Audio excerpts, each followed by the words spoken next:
Hello friends, आज मैं आपको चैप्टर नंबर 2 के अभ्यास के क्वेश्चन करवाने जा रही हूँ। तो पहले जो 5 क्वेश्चन हैं वो ऑप्शनल क्वेश्चन हैं, पाठ्य पुस्तक के पीछे जो हैं उनके जवाब आप खुद दे पाओगे जब आप इन क्वेश्चनों को समझोगे। तो मैं आपको 6 क्वेश्चन से करवा रही हूँ। क्या आप मानते हैं कि आर्थिक गतिविधियों का प्राथमिक, द्वितीयक एवं तृतीयक क्षेत्र में विभाजन की उपयोगिता है? व्याख्या कीजिए कैसे। तो क्या है हमारा जो तो पहले क्या आप मानते हैं? तो आप यदि हाँ मानते हैं तो उसका जवाब हाँ में दीजिए, नहीं मानते तो नहीं। तो हाँ, मैं मानती हूँ कि आर्थिक गतिविधियों का इन 3 क्षेत्रों में बंटवारे का बहुत ज़्यादा महत्व है। तो कोई ना कोई व्यक्ति किसी न किसी कार्य में लगा होता है। जिस प्रकार से कोई व्यक्ति खेती के कार्य में लगा हुआ है, कोई हमारा धोबी है, कपड़े धो रहा है, डॉक्टर है वो अपनी सेवाएं दे रहा है, टीचर है वो अपनी सेवाएं दे रहा है। उसी प्रकार से उद्योगों में कहीं पंखा बन रहा है, कहीं कोई और मशीन बन रही है, तो इन कार्यों में लगे हुए हैं। तो जब तक हमें ये नहीं पता कि इनका बंटवारा करना जरूरी है, हमें यही नहीं पता कि कौन व्यक्ति किस क्षेत्र में है। तो अर्थव्यवस्था के पहला पॉइंट है हम अर्थव्यवस्था के स्वरूप को समझने में, कि अर्थव्यवस्था की प्रकृति की कैसी अर्थव्यवस्था, कृषि प्रधान है, उद्योग प्रधान है, उस अर्थव्यवस्था की प्रकृति को समझने के लिए हमें अर्थव्यवस्था की जो सारी गतिविधियाँ उनको प्राथमिक, द्वितीयक और तृतीयक क्षेत्र में बंटवारा करना जरूरी है।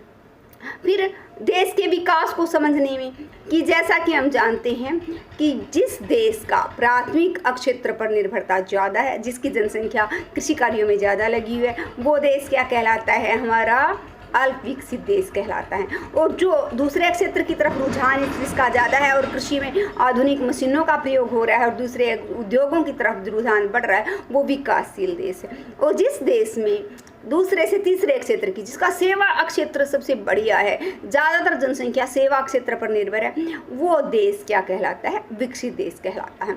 तो इस प्रकार से इन तीनों में बंटवारा करना का बहुत ज़्यादा महत्व है। फिर हम ऐसा कर सकते हैं कि अब हमें तीनों क्षेत्रों का अर्थव्यवस्था का बंटवारा करने के बाद हमें पता चल गया कि कृषि क्षेत्र में बेरोजगारी है, अदृश्य बेरोजगारी वहाँ पर पाई जाती है। तो गैर कृषि कार्यों में उन लोगों को नियोजित किया जा सकता है। तो रोजगार के अवसर सृजन करने के लिए, रोजगार के अवसरों को बढ़ाने में भी ये हमारे लिए उपयोगी है। अर्थव्यवस्था के संतुलित विकास के लिए भी ये उपयोगी है। तो ये हमारा क्वेश्चन नंबर 1 था। अब क्वेश्चन नंबर 2 देखिएगा। इस अध्याय में आए प्रत्येक क्षेत्रों को रोजगार तथा सकल घरेलू उत्पाद पर ही क्यों केंद्रित किया जाना चाहिए? चर्चा की। तो यहाँ आपकी पाठ्य पुस्तक में इस अध्याय में है, वहाँ आपका क्वेश्चन इस अध्याय शब्द को काट दिया जाएगा। यहाँ से होगा प्रत्येक क्षेत्रों को रोजगार तथा सकल घरेलू उत्पाद पर ही क्यों केंद्रित किया जाना चाहिए। तो हाँ, ये जरूरी है कि प्रत्येक क्षेत्र को रोजगार पर और हमारा जीडीपी पर जो है हमारा रोजगार और सकल घरेलू उत्पाद, रोजगार और जीडीपी पर ही केंद्रित करना चाहिए। क्योंकि हमारी प्रत्येक पंचवर्षीय योजना का उद्देश्य क्या रहा? रोजगार को बढ़ाना, जीडीपी को बढ़ाना, ग्रोस डोमेस्टिक प्रोडक्ट सकल घरेलू उत्पाद को बढ़ाना रहा है। तो क्योंकि ये दोनों बढ़ गए तो देश का विकास अपने आप हो जाएगा। तो इसलिए भी है, फिर हमारा इसलिए भी है कि संतुलित विकास को प्राप्त करना चाहते हैं, इसलिए भी हम रोजगार और जीडीपी को ज़्यादा महत्व देते हैं। बेरोजगारी को ख़त्म करना चाहते हैं, इसलिए रोजगार और जीडीपी को महत्व देते हैं। तो इस प्रकार जीडीपी बढ़ा, इसका मतलब बहुत सारे लोगों को रोजगार मिला है। तो हमारा 2 बिंदुओं पर ही केंद्रित है। उसके साथ साथ अर्थव्यवस्था को समझने में भी ये हमारी मदद करता है। अर्थव्यवस्था को कैसे समझने में मदद की है? जिस प्रकार से हमारा जो विकासशील विकसित देश हैं, विकसित देशों का उदाहरण ले लेते हैं। विकसित देशों का इतिहास इस बात का गवाह है कि जब प्रारंभ में क्या होती हैं, उनकी ज़्यादातर जनसंख्या किस पर निर्भर थी? कृषि कार्यों पर निर्भर थी। कृषि का विकास हुआ, कृषि में उन्नत तकनीकों का प्रयोग हुआ, तो द्वितीयक क्षेत्र के लिए बढ़ने लगे, क्योंकि उनको उन चीज़ों की जरूरत पड़ी जो द्वितीयक क्षेत्र में है। द्वितीयक क्षेत्रों की तरफ बढ़े, द्वितीयक क्षेत्र से फिर वो धीरे धीरे तृतीयक क्षेत्र की बढ़े, और तृतीयक क्षेत्र पर जनसंख्या की निर्भरता जब बढ़ गई तो वो क्या कहलाए? विकसित देश कहलाए। तो इस प्रकार से हमारा रोजगार के आधार पर भारत में भी क्या है, हम प्राथमिक क्षेत्र में आधुनिक तकनीकों का प्रयोग करके द्वितीयक क्षेत्र में गए हैं, और द्वितीयक क्षेत्र में से हम क्या है, तृतीयक क्षेत्र का आज हमारा जो है जो जीडीपी का जो हिस्सा हमारा मिल रहा है तीनों क्षेत्रों से, उसमें तृतीयक क्षेत्र सर्वप्रथम हो गया है, पहले नंबर पर है। जीडीपी का सबसे ज़्यादा हिस्सा हमें तृतीयक क्षेत्र से प्राप्त हो रहा है, लेकिन फिर भी हम विकसित नहीं कहलाए। क्यों? क्योंकि अभी भी वो क्षेत्र रोजगार में अग्रगामी क्षेत्र नहीं बन पाया है। ठीक है कि उसने हमारा राष्ट्रीय आय में तो उसका जीडीपी में हिस्सा बढ़ गया है, लेकिन वो अभी भी उतने लोगों को रोजगार नहीं दे पाया जितने को उसको देना चाहिए था। तो जितने गुना जीडीपी में वृद्धि हुई है उतने गुना इस क्षेत्र में रोजगार में वृद्धि नहीं हुई है। तो इसलिए भी हम मुख्य उद्देश्य रोजगार और जीडीपी पर है, ताकि इनके हिसाब से हम बता सकें कि किसी देश का विकसित है, अल्प विकसित है या वो विकासशील है। तो जितनी ज़्यादा जनसंख्या कृषि कार्यों पर निर्भर है वो अल्प विकसित, जितनी ज़्यादा जनसंख्या द्वितीयक क्षेत्र पर है वो विकासशील है, और तृतीयक क्षेत्र पर जितने ज़्यादा लोगों को रोजगार मिला हुआ वो क्या कहलाएगा? हमारा विकसित देश कहलाएगा। तो इस प्रकार से इन कुछ कारणों के कारण हमारा जो मुख्य मकसद होता है वो जीडीपी और रोजगार पर ही होता है। बेकारी को दूर करना है तो भी ये होता है, संतुलित विकास करना है तो भी ये हमारा है। तो ये कुछ हमारे मकसद थे। अब है तृतीयक क्षेत्र अन्य क्षेत्रों से कैसे भिन्न है, सोदाहरण व्याख्या कीजिए। तो हाँ, तृतीयक क्षेत्र वो क्षेत्र है जो सेवाओं का उत्पादन करता है, जबकि अन्य क्षेत्र कौन से हो गए? प्राथमिक और द्वितीयक क्षेत्र। ये दोनों क्षेत्र वस्तुओं का उत्पादन करते हैं, न कि सेवाओं का। फिर तृतीयक क्षेत्र वो क्षेत्र है जो इन दोनों क्षेत्रों के विकास के लिए जरूरी है। जिस प्रकार से हमने कहा हमारा प्राथमिक और द्वितीयक क्षेत्र में उत्पादन हुआ, उसको शहर की मंडियों तक ले जाने के लिए परिवहन के साधनों की ज़रूरत है, रोडों की, सड़कों की ज़रूरत है, ट्रक, रेलवे, इनकी ज़रूरत है। तो ये इनका उत्पादन किस में हुआ है? तृतीयक क्षेत्र में। कृषि को रखने के लिए भंडार की ज़रूरत है, तो वो भी तृतीयक क्षेत्र से उसको मिलेगा। चाहे वो उद्योग में वस्तुओं को ले जाना है। फिर इन दोनों क्षेत्रों को अपने विकास के लिए मोल भाव करने के लिए किसकी ज़रूरत है?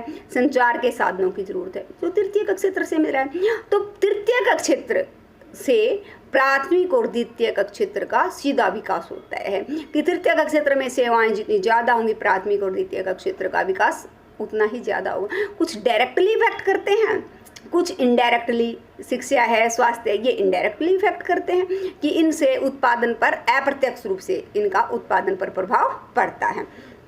अब जो नेक्स्ट क्वेश्चन है, प्रच्छन्न बेरोजगारी से आप क्या समझते हैं? शहरी एवं ग्रामीण देशों से उदाहरण देकर व्याख्या कीजिए। तो देखो, प्रच्छन्न बेरोजगारी, जिसको अदृश्य या छुपी हुई बेरोजगारी भी कहते हैं, ये वो बेरोजगारी है जो दिखती नहीं है, जिसमें काम पर लगे हुए लोगों की संख्या ज़्यादा होती है, लेकिन वास्तव में उस काम के लिए ज़रूरत कम लोगों की होती है। कुछ लोगों का उत्पादन में कोई योगदान नहीं होता, सीमांत उत्पादकता उनकी क्या होती है? शून्य होती है। यदि उन लोगों को वहाँ से निकाल करके कहीं पर रोजगार दिला दिया जाए तो पीछे उत्पादन पर कोई बुरा प्रभाव नहीं पड़ता। तो वो कह रहा है प्रच्छन्न बेरोजगारी के गाँव, शहरों में से और गाँवों में से हमें क्या देने? उदाहरण देने। तो पहला हम क्या करोगे? हेडलाइन डालो ग्रामीण क्षेत्र से। ग्रामीण क्षेत्र से एग्जाम्पल क्या लिया कि एक किसान था, पहले 3 बंदे कार्य कर रहे थे, 2 और वही उसी खेत में कार्य करने लग जाते, उत्पादन वही 50 मन हुआ। तो इससे उत्पादन पर पहले भी 50 मन होता था, अब भी 50 मन हुआ है, और उन 2 को वहाँ से निकाल कर उद्योगों में कहीं पर शहर में रोजगार दिया जाता है, तो पीछे उत्पादन पर कोई बुरा प्रभाव नहीं पड़ा। तो इसका मतलब वो 2 व्यक्ति क्या थे? प्रच्छन्न बेरोजगार थे। और उसी प्रकार से शहरों में भी क्या है? शहरों में भी पाई जाती, जो छोटी मोटी दुकान करते हैं, प्लम्बर है, कारपेंटर का कार्य, वो लगे तो दिखते हैं, लेकिन उनकी आजीविका इतनी कम होती है कि वो अपना गुजारा नहीं कर पा रहे। तो वो लोग भी क्या है? प्रच्छन्न बेरोजगार, दिखते नहीं हैं लेकिन उनकी आजीविका बहुत ज़्यादा कम होती है, निर्वाह नहीं कर पाते, तो वो हमारे क्या कहलाते हैं? प्रच्छन्न बेरोजगार कहलाते हैं। नेक्स्ट जो क्वेश्चन है, खुली बेरोजगारी तथा प्रच्छन्न बेरोजगारी में भेद कीजिए। खुली बेरोजगारी, पहले खुली बेरोजगारी लेंगे। खुली बेरोजगारी वो होती है जिसमें मजदूरी की वर्तमान दर पर कोई व्यक्ति काम करना चाहता है लेकिन उसको काम नहीं मिलता, वो दिखता है सारा दिन कि वो बेरोजगार है। तो वास्तव में ये जो बेरोजगारी है वही बेरोजगारी वास्तव में बेरोजगारी की कैटेगरी में शामिल होती है। तो ये इसको हम अनचाही बेरोजगारी कह लें कि व्यक्ति काम करने की इच्छा रखता पर फिर भी काम नहीं मिलता। इसमें दोनों प्रकार की जो बेरोजगारी आती है वो ग्रामीण बेरोजगारी भी और शहरी बेरोजगारी। शहरों में तो हमें पता ही है कि जो व्यक्ति पढ़ लिख लेता है उसको नौकरी नहीं मिलती तो ये हो जाता है, लेकिन ये गाँव में भी पाई जाती है। कई कहते हैं कि परछन बेरोजगारी होती है गाँव में और ये खुली बेरोजगारी तो नहीं पाई जाती। नहीं, जो जिनके खेती नहीं है वो जो श्रमिक हैं वो इस बेरोजगारी में शामिल होते हैं। कि ज़मीन है नहीं, ठीक है, ज़मीन है वो खेत में जाना शुरू कर देता है, वो परछन बेरोजगारी की कैटेगरी में आ जाता है। लेकिन जिसकी ज़मीन नहीं है, गैर खेतीहर जो मजदूर हैं, वो हमारे क्या आ जाते हैं, खुली बेरोजगारी में शामिल होते हैं। पढ़ लिख लिया पर काम धंधा नहीं मिला तो वो खुली बेरोजगारी में शामिल हो जाता है। परछन बेरोजगारी अभी हमने आपस में ये किया ही था कि क्या है, और उसके जो उदाहरण हमने किए थे वही उदाहरण हम यहाँ भी देंगे कि गाँव का भी देंगे और शहर का भी देंगे। तो ये क्वेश्चन आपका कंप्लीट है। अगला जो क्वेश्चन है, भारतीय अर्थव्यवस्था के विकास में तृतीय का क्षेत्र कोई महत्वपूर्ण भूमिका नहीं निभा रहा, क्या आप इससे सहमत हैं? अपने उत्तर के समर्थन में कारण दीजिए। तो आप यदि सहमत है तो हाँ, यदि नहीं सहमत हैं तो ना कहेंगे। अब ये कहोगे कि मैं सहमत हूँ नहीं हूँ, आपके अपने विचार हैं। तो मैं इस पर्सन से सहमत नहीं हूँ, क्योंकि ये कह ही नहीं सकते कि जो तृतीय का क्षेत्र है वो विकास में कोई योगदान नहीं दे रहा। नहीं, ऐसा नहीं है। दो दृष्टिकोण हैं। पहला दृष्टिकोण तो हम माने जीडीपी में हिस्से के हिसाब से, तो उसमें क्या है, तृतीय का क्षेत्र का जब से हम आज़ाद हुए थे तब तो वो शिशु था ही नहीं हमारे पास तृतीय का क्षेत्र। हम तो कृषि पर ही निर्भर थे और कृषि भी कोई ऐसी नहीं थी कि विकसित नहीं थी, एडवांस टेक्नोलॉजी नहीं थी। तो जब हम आज़ाद हुए थे तब से लेकर आज तक कृषि क्षेत्र को छोड़कर ये तृतीय का क्षेत्र जो है वो लगातार क्या कर रहा है, विकास कर रहा है। और आज उसका हमारे राष्ट्रीय आय में या जीडीपी में जो हिस्सा है वो बढ़ गया है कि 1973 से 11 गुना वृद्धि हुई है इसमें। तो इतना ये अब जीडीपी में जो हिस्सा है प्राथमिक और द्वितीय का क्षेत्र की बजाय तृतीय का क्षेत्र का सबसे ज़्यादा योगदान है। तो कैसे कह दें कि इसने विकास में योगदान नहीं दिया? इसका सर्वप्रथम तो हम कहेंगे जीडीपी में हिस्से में पहले नंबर पर आ गया है हमारा, जो कभी न के बराबर था वो क्षेत्र हमारा पहले नंबर पर आ गया। तो ये विकास में क्या देता है, महत्वपूर्ण योगदान देता है।